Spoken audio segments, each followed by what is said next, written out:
Hola, bienvenidos a un nuevo capítulo de Docentes en Proceso. Mi nombre es Maite Acevedo.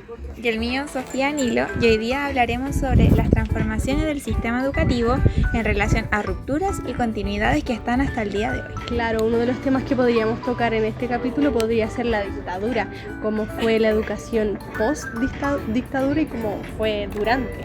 Claro, ¿tú tienes alguna experiencia de tus abuelos o familiares más cercanos? Sí, mira, mi abuela, por ejemplo, ella se llama Josefina.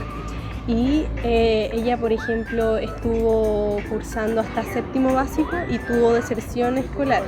Ella tuvo que dejar de estudiar porque, por ejemplo, los recursos ya no le alcanzaban a su familia porque antes, como te podrás imaginar, la familia era mucho más numerosa. Claro. Entonces, al momento de la dictadura, tú sabes que muchas cosas subieron de precio. Entonces, mi bisabuela ya no tenía para alimentar a tantas bocas. Entonces, mi abuela también tuvo que dejar de estudiar para poder ayudar a su familia. Ya. Y después, cuando volvió a estudiar, ya tenía 20 años. Claro. Me imagino que tuvo que haber sido muy difícil saltarse esa etapa y volver a retomarla después. Claro. Mira, por ejemplo, yo lo relaciono con lo que vivimos ahora nosotras y es muy diferente porque tenemos muchas más oportunidades en relación tanto a la educación, al estilo de vida y todas esas cosas. Por ejemplo, los beneficios estudiantiles, estudiamos con gratuidad y antes apenas podían estudiar. Claro, la diferencia que hay entre la actualidad y cómo fue antes es muy grande la diferencia que hay. Claro. Mira, como menciona Zurita 2021, las políticas educativas de la dictadura cívico-militar pueden ser entendidas como un esfuerzo sistemático de deterioro y maltrato del profesorado, con el objetivo de construir una nueva forma de ser docente en Chile. Esto quiere decir que quieren cambiar la forma del ser docente para modificar la educación. ¿Qué opinas al respecto? Bueno, yo opino que los profesores también en esta etapa fueron muy tocados porque muchos se vieron ya sean perseguidos políticamente o muchos también tuvieron pocas oportunidades laborales, porque esto lo puedo relacionar como lo que dice también Zurita 2021, que el trabajo docente comenzó a vivir una nueva etapa de profunda desregulación y desprotección en el mercado laboral.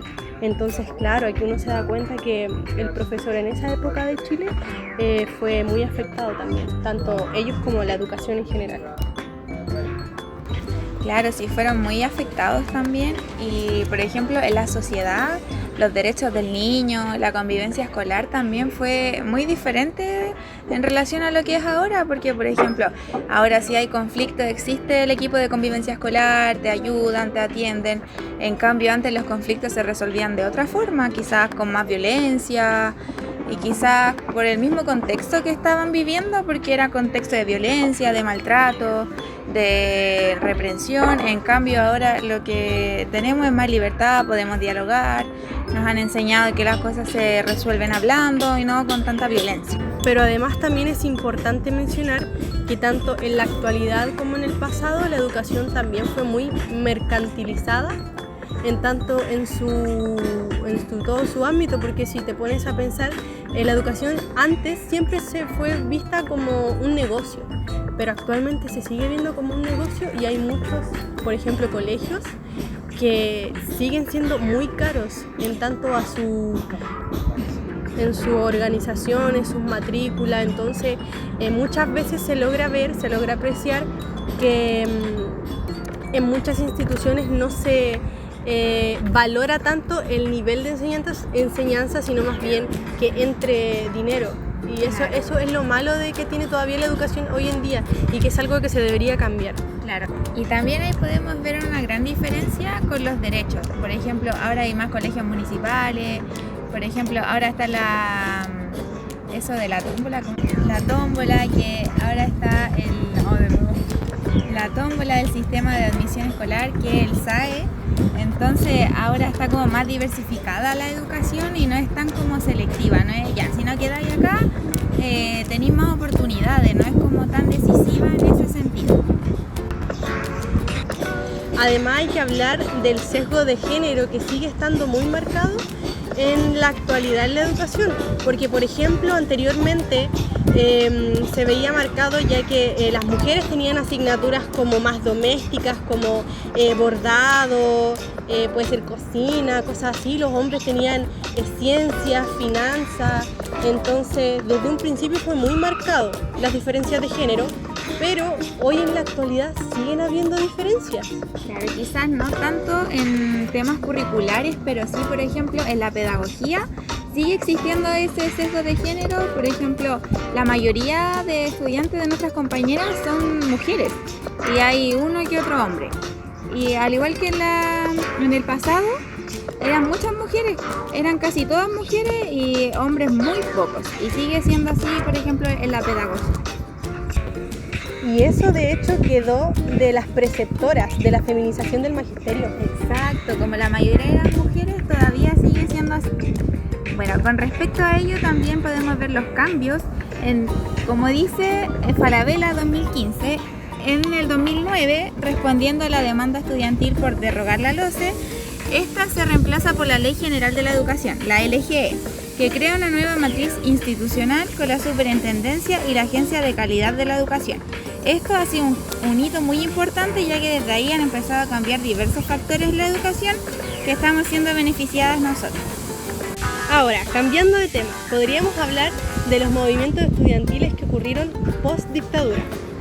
Claro, por ejemplo, la más notoria que ocurrió en el 2006, que fue la Revolución Pingüina, que esto cambió un antes y un después, fue un cambio muy tremendo, porque esto en la educación significó que empezaron a cambiar cosas en la infraestructura, en la reforma educativa, de ahí salió el pase escolar, etc.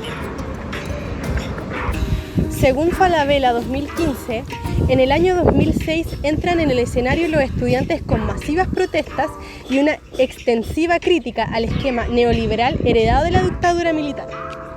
En relación a esto surgieron los descontentos por parte de los estudiantes. Esto quiere decir que se juntaron como estudiantes e hicieron expresar su descontento mediante movimientos estudiantiles, lo que conllevó a grandes cambios en la educación que a día de hoy estamos viviendo.